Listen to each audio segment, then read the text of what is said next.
So what I want to share with you is the three key ingredients which I've already touched on, which is, the first one is, write it down somewhere, is purpose. You've all chosen to start a business for some reason, and it might be to make money to feed your family and do all that sort of stuff, but why did you choose the particular business that you've chosen? Because once again, if you're just thinking, I'm starting this business because I need to make money, well, you can do anything. Why did you choose the tea business, textile business, food delivery, HR? There's a problem that you want to solve in the world. And to me, a purpose for your business is what problem do we want to solve in the world for people? And that's why your business exists. There's something that's missing or needed that you have the opportunity to fill that need and do it better than anybody else. So having that purpose. And then, as a few sessions ago, we talked about motivation. So motivation is the motive to take action, the reason to do something, right? So purpose is the motivation for your business. A lot of businesses, and what keeps you up at night? All the problems, all the things, the stuff we haven't done, everything like that in our business. And a lot of businesses, business leaders and stuff, that's the stuff they think about. Oh my God, what's keeping me up at night is all the craps and all the problems. Purpose is what should get you out of bed in the morning. Okay, it's why you wake up.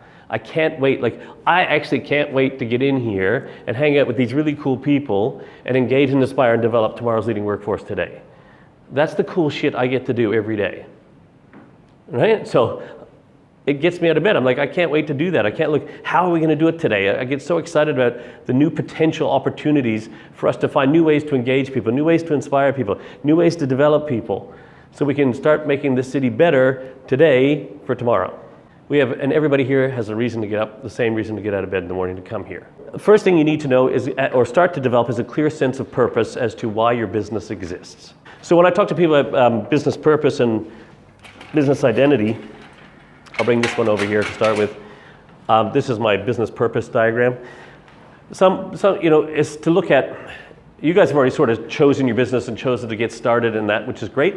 Even if you're looking for purpose in life or you're working with other people, the simplest way I can describe finding your purpose is, what is it you love to do, or you could be the best at, or would love to be the best at?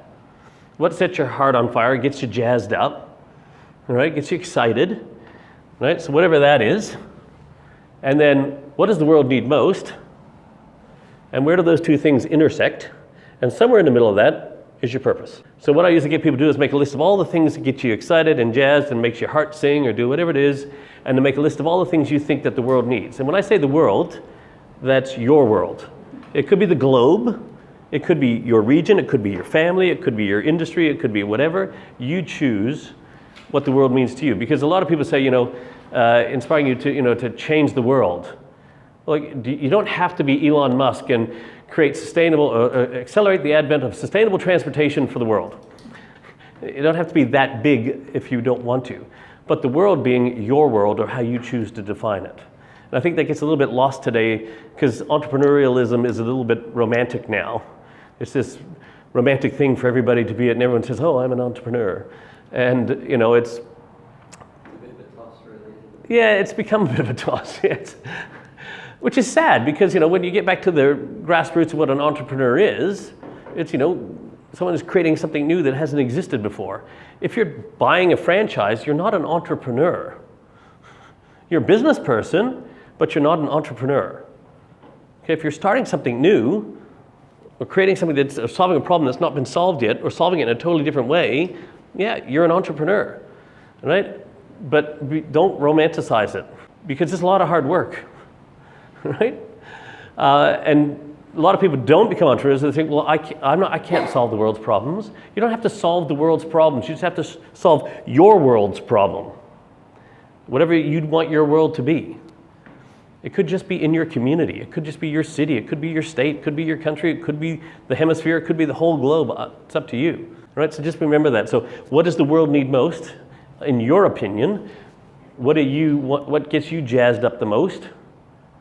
Right? So as an example for me, outside of ATC, when I used to work with all my clients back in Canada and as a business coach, the part that got me most excited was when I sat down with the business owners and we got back in touch as to why they started their business.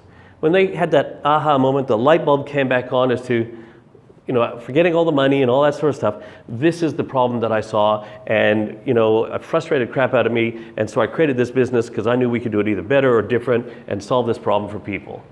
And when they realized that and got back in touch with that aspect of why they started their business, it changed their whole view on business. And that got me most excited. That's when I was like, when I'm working with them, I'm like, yes, they get it now. This is awesome. That was my favorite part of the whole process. So then I looked at what does the world need right now, and I look how leadership is broken. We're spending $50 billion a year developing leaders. Stats say disengagement rates are going through the roof, all right? We're spending all this money here and everything's going that way. And I'm like, the world needs purpose-driven leaders because purpose is what engages your employees. So we want engagement rates to go up. We need more leaders who understand purpose and who can help people have more purposeful work. Therefore, what I do best and what jazzes me up the most and what the world needs most in my world, that's why I became the prophet for purpose, right? So that's the simplest way that I discovered what my sense of purpose was for me. Okay, so I just challenge you guys to think about that for yourselves, because I assure you innately some reason you've started whatever it is that you've chosen to start, there is something in there already. It's just about peeling back the layers. And I use a simple example. I'm a sculptor, lump of clay. Do they create the sculpture inside it? No. That's right. So if you talk to a professional sculptor, what they'll tell you is that I just carve away the excess clay and reveal the statue that's already inside. So that's what I'm saying. We've built all this bullshit up around us. We started a business, we got so bogged down in all the bullshit of business that I'm asking we'll just start scraping away some of the BS and reveal that statue or that purpose that was already inside you, because there was some reason already that you started your business. You guys want to simplify the everyday. You're food delivery people, come on. What's that got to do with simplifying the everyday? How cool is that? But when you peel it back, that's what the world needs most. Everything's getting too complicated in the world. I just want things to be easy. Everybody wants things to be easy. If you follow the basic human behavior and needs, everyone wants things to be easier. And you guys love food, whatever it is, and you found a great way to do that in one particular aspect, that's awesome, right? It's got nothing to do with food delivery, but it's got everything to do with food delivery. Yeah. That's just the means to the end, but the reason why you started is you want to help simplify things for people. So you experience a need yourself, it's like, we can't get this food to move, right? And the customers are frustrated because they've got to go all this way into that. What if we found a simple way to solve both those people's problems, and those two worlds, the customers, the consumers world, and the suppliers world, you've just solved that problem for the both of them, right? And so your purpose is to simplify the everyday, okay? Your purpose is what drives you. So I want you to remember that. So if anything, it's when you're lost or you're not sure what to do, go back to why your business started, and that's what drives you.